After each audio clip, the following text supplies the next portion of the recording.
Hello, everyone. It's so nice to be here with you. Let me share my screen and I can start. I'm going to spend a lot of our time today just in our school so you can really get a sense for how it is. Give me a moment. Great. All right, so our school is named the Acera School. It is located in Massachusetts in the US. And we serve about 120 to 140 students who qualify for gifted services every year. This is a day school, so we are responsible for teaching the children all of their reading, writing, mathematics, and as well as their social emotional development. So we really serve the core of what students need, and we serve gifted students. Here's a few photos from what it looks like. You'll see a lot of creativity, a lot of hands-on learning in our school.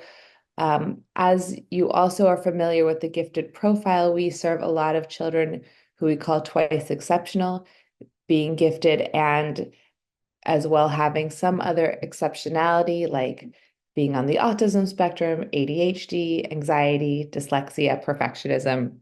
We know that the gifted profile and some of these other exceptionalities often are live together in children, and we want to make sure we are allowing our gifted students to really flourish and supporting the development of these other parts of themselves. Here's a small peek of one student's work.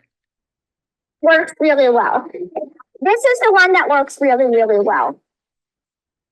It's extremely structurally strong. That one doesn't fail. And my next iteration 5, I just got it as you can see, from 16. This is actually crazy. makes a car. Guys that fell in the river.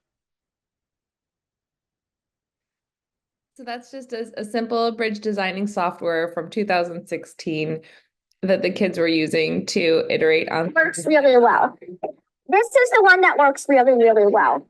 Forgive me. It's extremely structural. Great.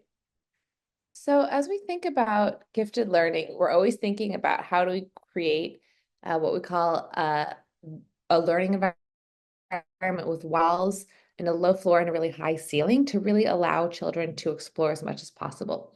And so some of the things I ask you to think about today during our time together are how do we make tools that actually change mindsets?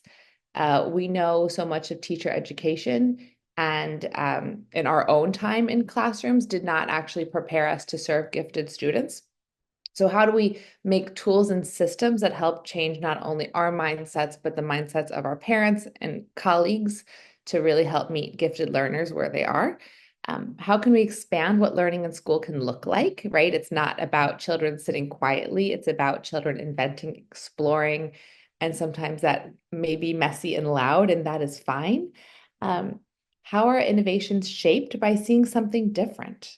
If we've only seen schools the way we knew them to exist, it's very hard for us to create new environments. And so how do we find those different environments? And we invite you all to come to our school because we believe we're really a place that is doing something different. And are there opportunities to innovate together? This is a small community that we serve across the world, and the more we collaborate, the better we are. So as I shared, or as our host shared, here's a little bit of where we're going to focus today. Really, I'm going to start by sharing about meeting the children, how we identify them. Then I'm going to spend most of our time talking about key structures and systems. And then I'll close by thinking about how do we lead change in these schools. So when we meet these children, we see these typical different profiles. We see the successful child.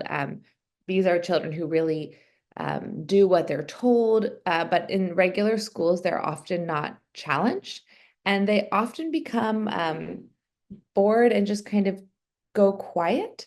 But they are really at risk for not blooming into their full ability because they can do what they're told well, and they can get all A's in school, all good grades in school, and be recognized as successful, but without being challenged. Then we have the challenging child, and we love these. These are creative and outspoken children. Their school and home, or one or the other, are often filled with a lot of conflict. They can be difficult to get along with because they're frustrated. Their needs are not always met, and these children are really at risk for dropping out of the education, either physically or mentally. They often have a very negative self-concept. Then we have the child who goes underground. These are often girls, because they've learned that if they are different, then they are no longer popular or they don't fit in. So they've learned to just quiet their talent to fit in. And they can suddenly lose interest in those things that they used to love as a child because they were not in a place that really nurtured their differences. Then we have the twice exceptional child. These are children who are both gifted and have one or more learning differences. And these children risk just not having their needs met and not being able to be served for their gifted profile because we're too focused on their dyslexia or their lack of social cues. So they're not able to thrive and shine, and we're focused on their deficits. Then there's the dropout child. This is a child who often doesn't get gifted services early enough. By the time we realize, our systems realize that they're really bright, it's too late because they're so angry with how they've been let down by school. These are the children who are maybe sleeping in class, or who miss class a lot, because they don't really need to pay attention because it's not challenging. And they're able to do okay, and they really start to disregard the system. Then we have the autonomous learner, and this is a really exciting student because they're able to really shine with their giftedness and create opportunities for themselves. So these are children who are creating leadership opportunities, who really have a strong positive self-concept and are really able to bring a lot to the school community, often because their gifted needs have been met and they've developed a healthy self-concept. When we think about assessing the learners and finding the right children for a gifted school program, we do use an intelligence quotient or an IQ test to identify children. That is one of the measures we use. Primarily, we use the WISC-5, as well as 2 teacher recommendations. That is just the specific test that we use. I know there are other assessments that are valid. We also have a meeting between the parent and our admissions team. This is really to make sure that the family understands the program, because gifted education should be so different. And we really need parents to understand that our job is not to put high pressure on the children or to prepare them for an Ivy League school. Our job is really to nurture their joy and creativity in learning and help them be their unique best self. So we want to make sure that parents believe in this and are not just going to only focus on academic success as a measure of achievement. And then our prospective students spend an entire day visiting the school. Sometimes often we don't have children join the school community because they're leading with a different need other than their giftedness. So if a child is leading with a need for their autism services to be supported, or their attention deficit and they're not able to self-regulate enough to work with other children, then this might not be the right fit for the student. And we want to make sure that their special needs are being met so their gifted needs can shine. So that's kind of how we think about it. Are they able to lead with their giftedness? Of course, we can support their autism, their ADHD, their dyslexia, but if that's the leading factor for them, then they're probably not a right fit for our school right now. Also, when we look at the intelligence assessments, As you know, gifted children often have very asynchronous scores, so they'll be very, very high in some areas and very low in other areas. So we actually don't look at the average score of their assessments. We want to see really high scores in two or more domains because the average is sometimes brought down by those really low areas like processing speed, which is a very common one. Just a note for everyone, we often miss our gifted girls when we're thinking about gifted students. Parents often seek gifted education for their sons first. And then we always say, please, if you assessed your son, please also let's assess your daughter. We know giftedness is often genetic. But gifted girls are often so much more emotionally aware that they are not causing problems. They are fine in their regular classroom, but they're not actually fine and they're not actually getting their needs met. And they start to go quiet and, as we said, underground. So we really want to make sure we are actively identifying our gifted girls. When we don't identify gifted children, they don't tend to do nearly as well as they could. They can hide.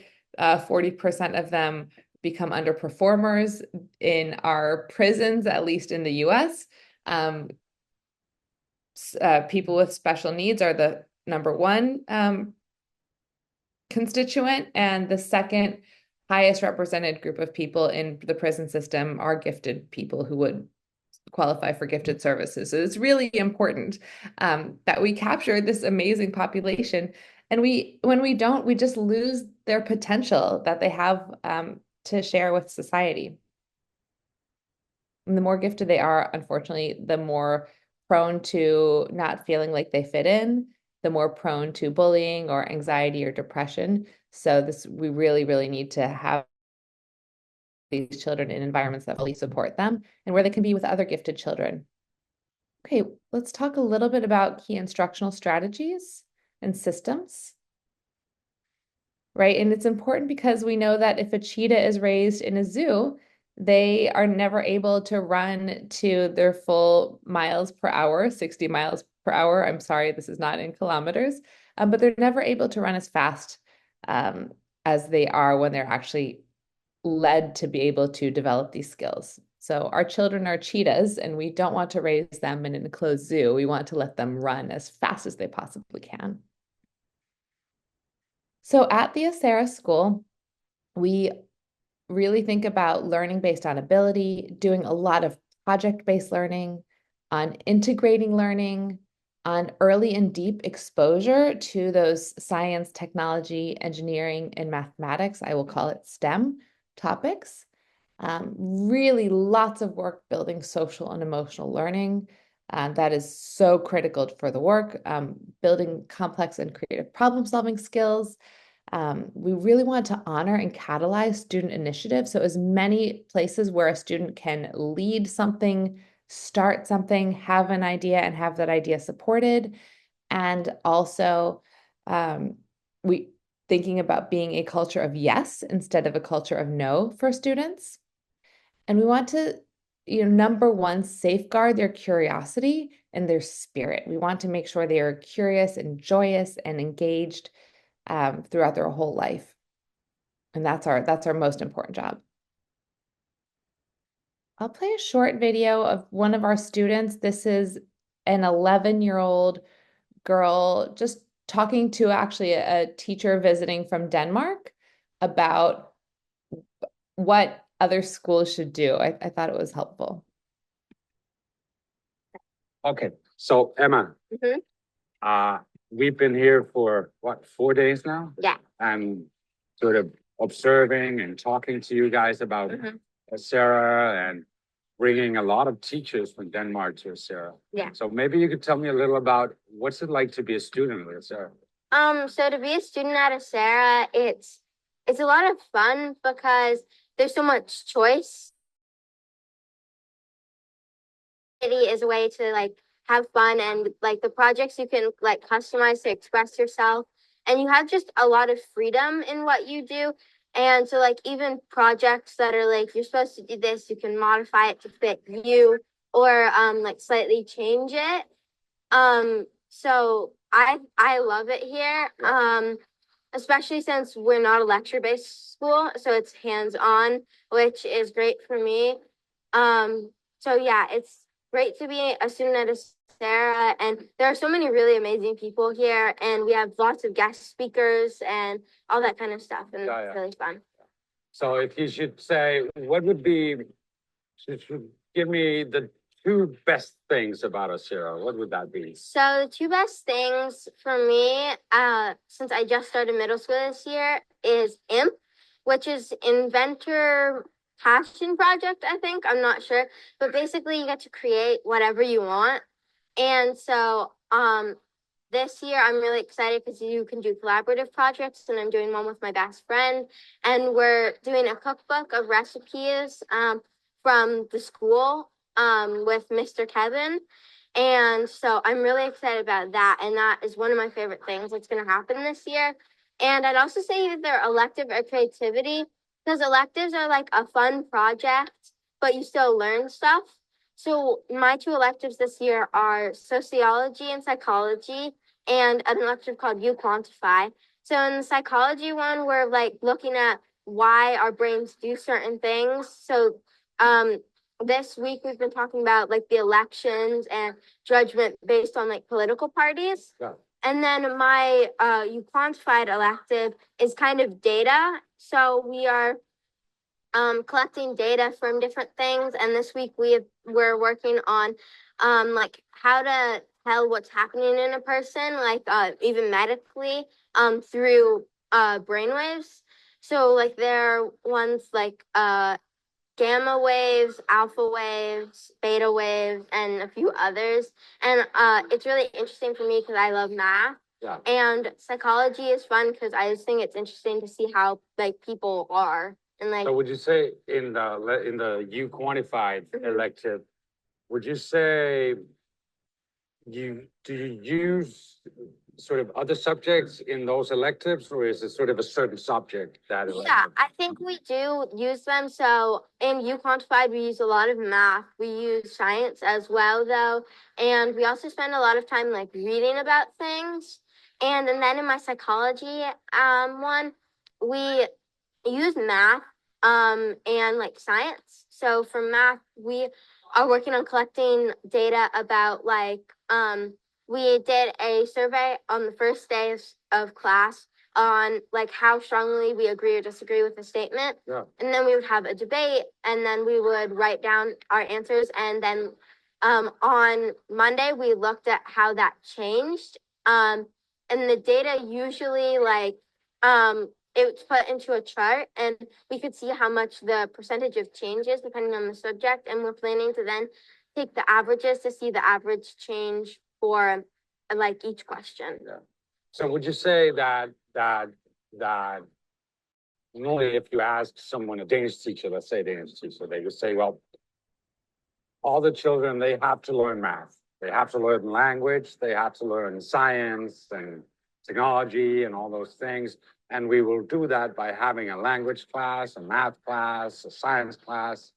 And then we will have, we have to make sure that they learn what they're supposed to learn. I wouldn't really, I don't think I'd say that because I think Acera, you do learn what you need to learn, but they put it in like more fun ways. Okay.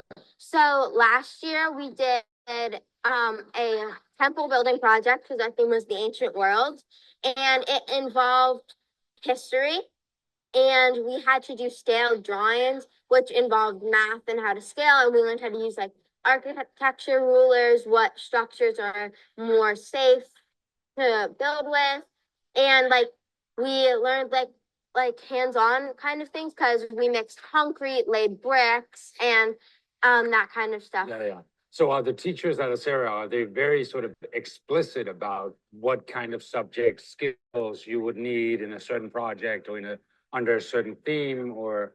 So it depends. If it is a special, which is for lower school, usually it's like a mix of things and you don't need one thing. So last year we were assigned like our job based on what things we were best at but could use a little improvement on. So I, for the temples, was the architect. Yeah. And I enjoyed being an architect because I got to draw and math is always fun for me. And they find ways to collaborate together.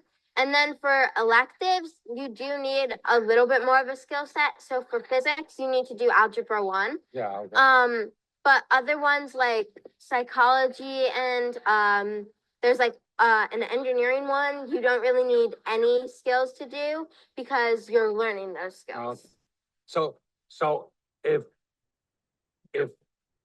one of the teachers that we're bringing here, or one of the school leaders that we have here, is they said, if they asked you, why should we change our school to be more like Acera, what would your answer be? I would say to change a school, one of the big things is just not to be so lecture based because at least for me, my experiences, I find it very hard to focus on what I'm doing and I can learn better what to do with like hands-on building.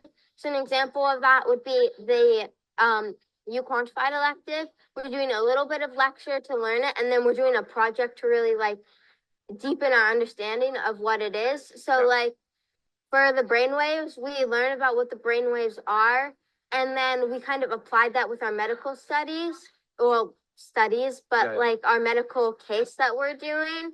So you can apply it to learn about what brainwaves do what and what cause certain things. So I feel like less lecture based and more project based can help also stick in, at least for me, in my head more because I'm like physically doing it instead of just hearing someone talk about it. Okay. Right, so there it is from Emma.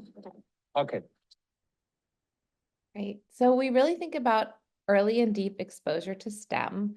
So starting when the children are first with us, when they're around 5 years old, they are building with real tools, using saws and hot glue guns, and really learning to build and construct. They are using computers and circuitry.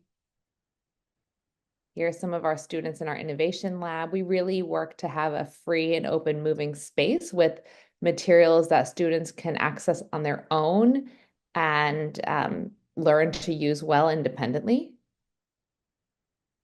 Here are students, very young students, doing a technology take apart. This is such a helpful thing.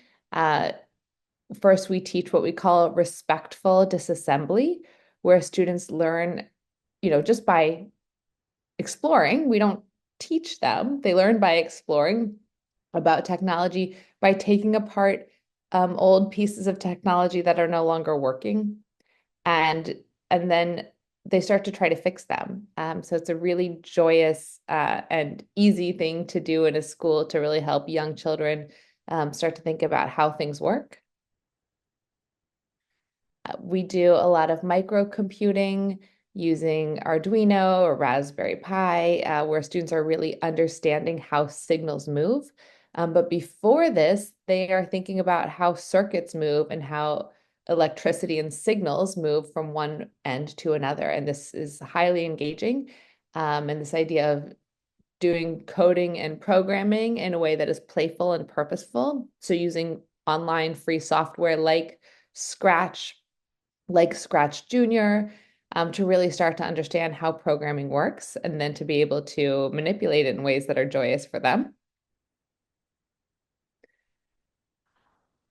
I'll play a short video of this elective. This is an elective for our upper school. So there are children in this course that are ages 11 to 15 years old.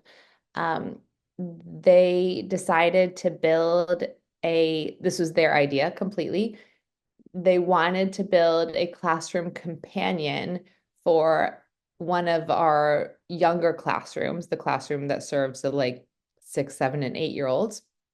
And they wanted to program it with artificial intelligence to recognize basic patterns of conflict in the classroom and be able to talk students through the conflict.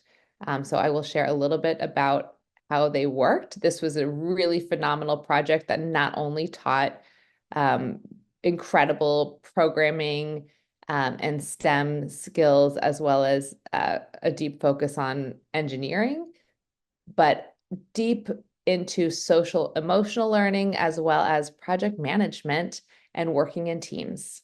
So you'll hear from the teachers of this course and see it a little bit. So this course was an engineering foundations course that we wanted to focus on product development. And product development is something that I don't actually have a tremendous amount of experience with, but I do have a lot of experience working with students in big project-based engineering. So, getting students the skills that they need, and then once they're equipped with those skills, using those skills to do an independent project of sorts.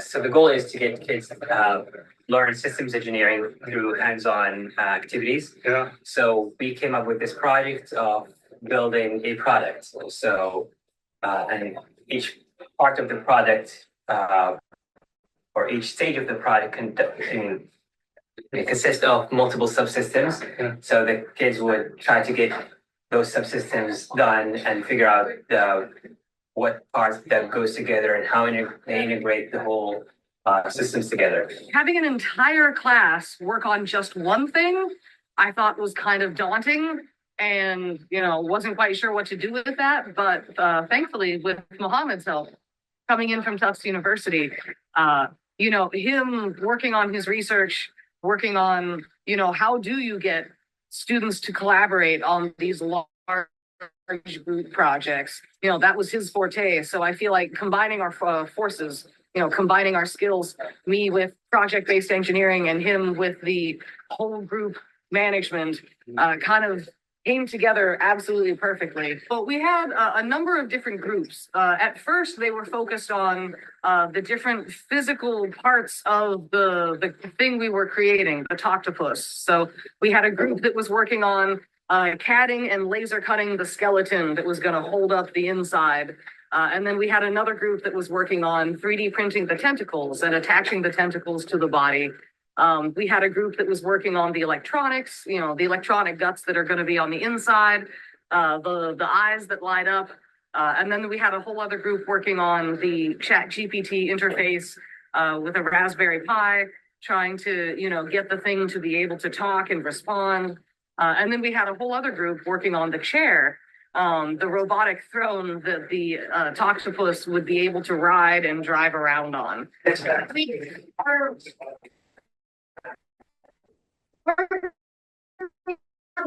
is the formation thing that we was doing. Mm-hmm. It's like a little thing.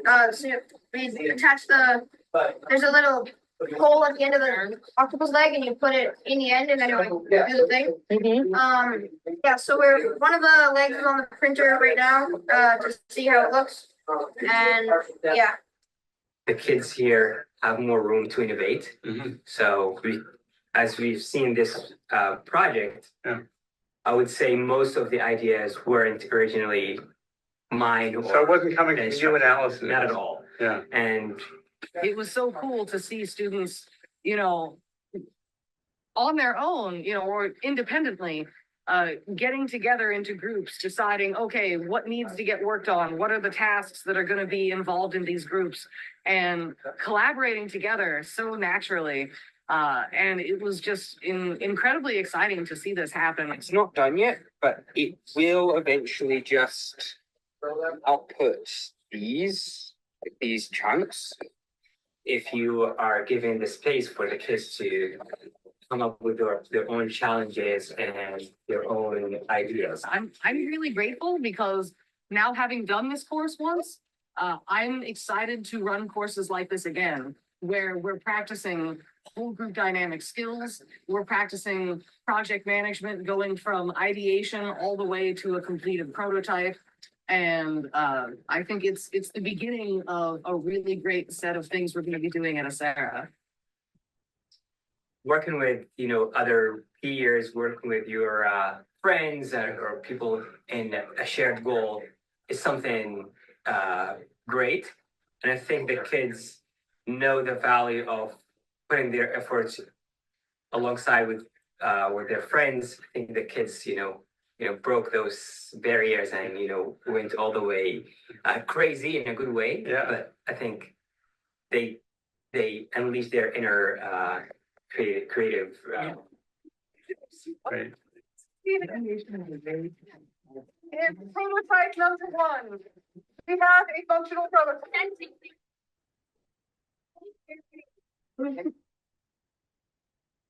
What? So this course was an Asian. Great. So that maybe gives you a little more flavor into what the school feels like. We work a lot on social emotional needs. This actually is a project built by two girls who designed a loft. They were working to meet the needs of this classroom who wanted a new calm area for reading and just being relaxed. And so these two girls went through a design cycle with this classroom and ended up designing and then actually building and installing this loft. But you'll also notice in the classroom lots of quiet places, community meeting areas, devices like things to fidget with, here and here, clear schedules and supports. We have an adventure playground. It's very inexpensive. We know in Europe there are more of these, but in the US, this is very rare, where students are just really able to play freely. And all of the structures on our playground are designed by the children. Here's more.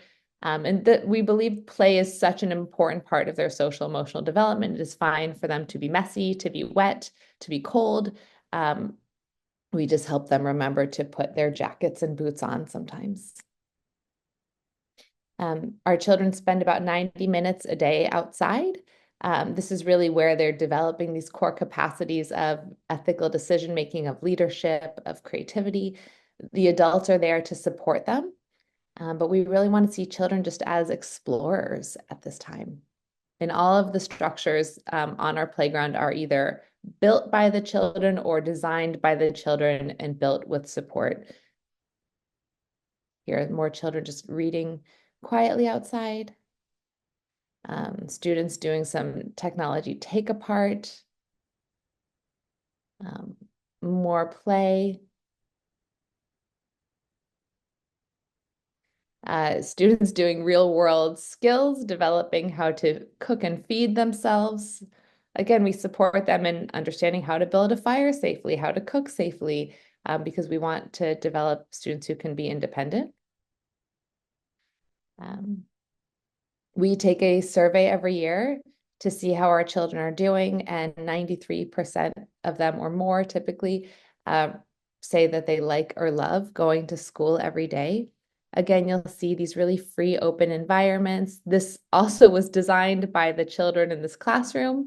They wanted a climbing wall. They wanted more spaces to read, but they didn't want the sunlight to be blocked by a loft. So they built this beautiful space.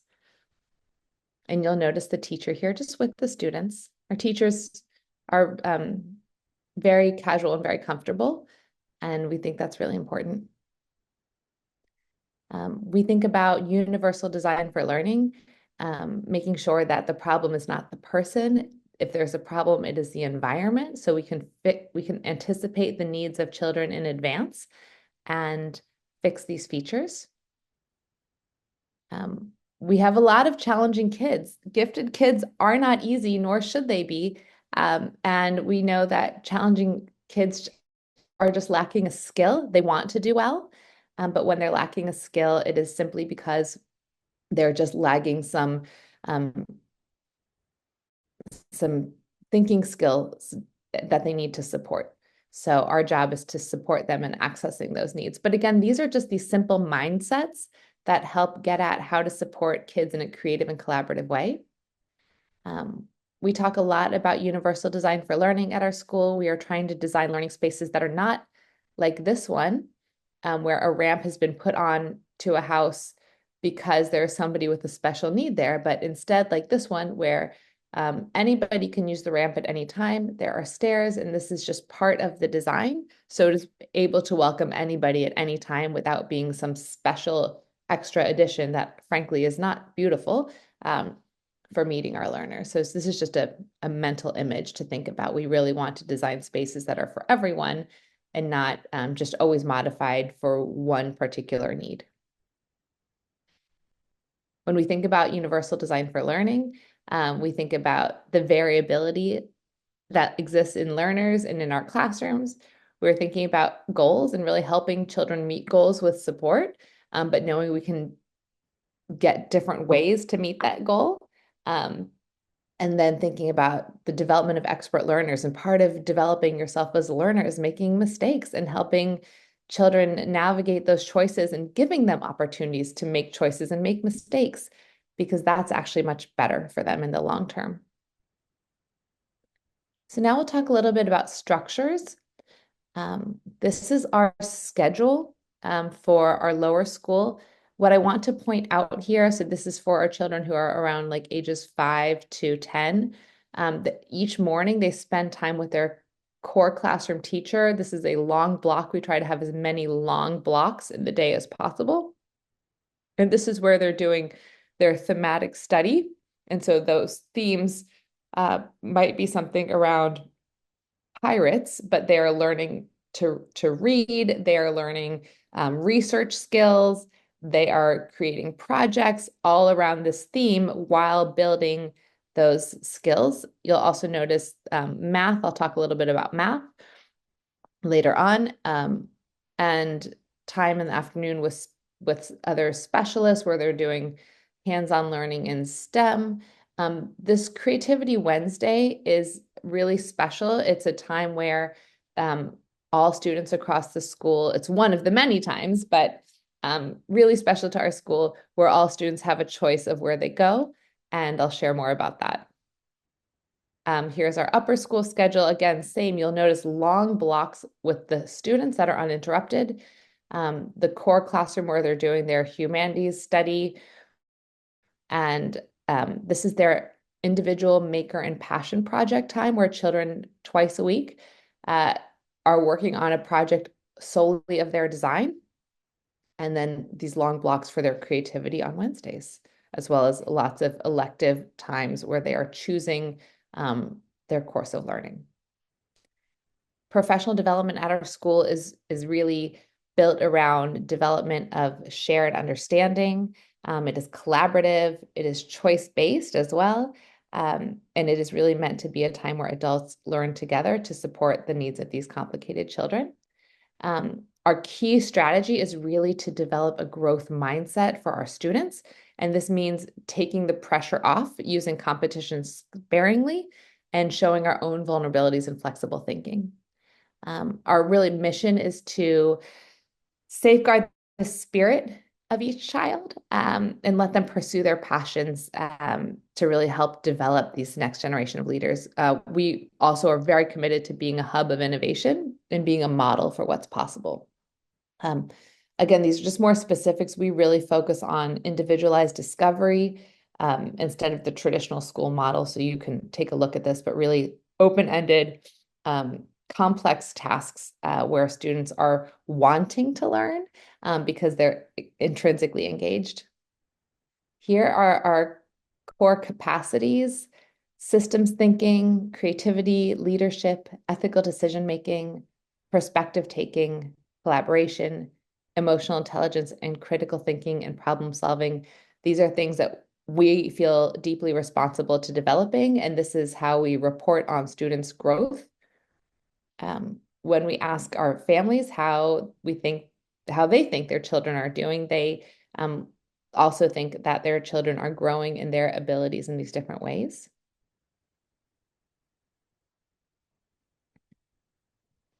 So again, like these key philosophies are really, goals are just for understanding, but it is about freedom and not pressure.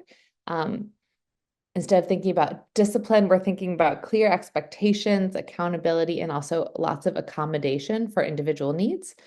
Parents are our collaborators, and we need to do a lot of parent education. And we also want to minimize homework. We want children to be free after the end of the day to pursue their own interests.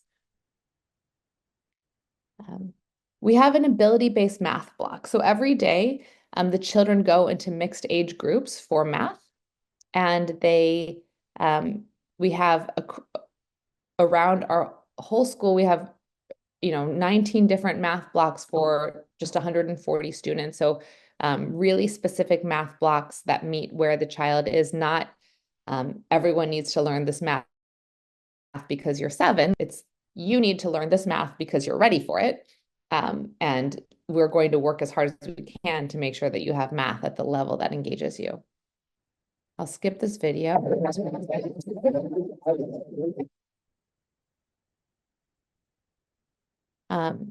Reading and writing is really done with ongoing assessment. But I think the big takeaway here is for gifted children, finding books that are both challenging and interesting for them, but that are really careful for the difference in emotional readiness of the child is really hard and takes a lot of work. So we're always trying to think about how do we choose books that engage them, but do not talk about topics that are just too adult for their maturity level. Even though they can read at a university level, it doesn't mean that that 7-year-old is ready to take on some of those adult themes. We do a lot of, again, hands-on making, technology, bringing in specialists to do different projects. Our Wednesdays, as I mentioned, are a time for creativity. This is where students select different classes every like 5 to 8 weeks, and teachers teach different classes. We have everything circus, Indian dance, origami. This is a really joyous place for children just to try different things. Here's what that looks like. I urge you perhaps afterwards to go through and click on this link, and you can see some of the different projects that our students do for their inquiry maker and passion projects. That is, again, that individual learning time. All right, and lastly, before we go to questions, I'll talk a little bit about like leading change in this work. So really like this idea of our learning experience are about finding essential questions, what's happening in the world, and then turning those into these interdisciplinary creative units, games, simulations, projects, and then giving them a real world application. And our main goal as educators is to keep alive that sense of curiosity and wonder in the world. It takes hard work to shift teachers' mindsets and parents' mindsets. So rather than thinking about execution and excellence, we're thinking about an ability to take a risk and fail. Rather than everybody doing the same thing, we're thinking about how do we individualize learning to really engage and push this child. And then really thinking about like what is real and engaging. So these children here are preparing for a camping trip. They realized when they were getting to the place where they were camping, they were probably going to have a lot of rain and storms. So they needed to prepare to put up their tents very quickly. So they practiced putting up their tents, and it's fun. Like we love being silly. We love being playful in our school. Some of the things that you can work to push in a school are really individualized learning, open-ended projects, differentiated instruction, being a culture of yes.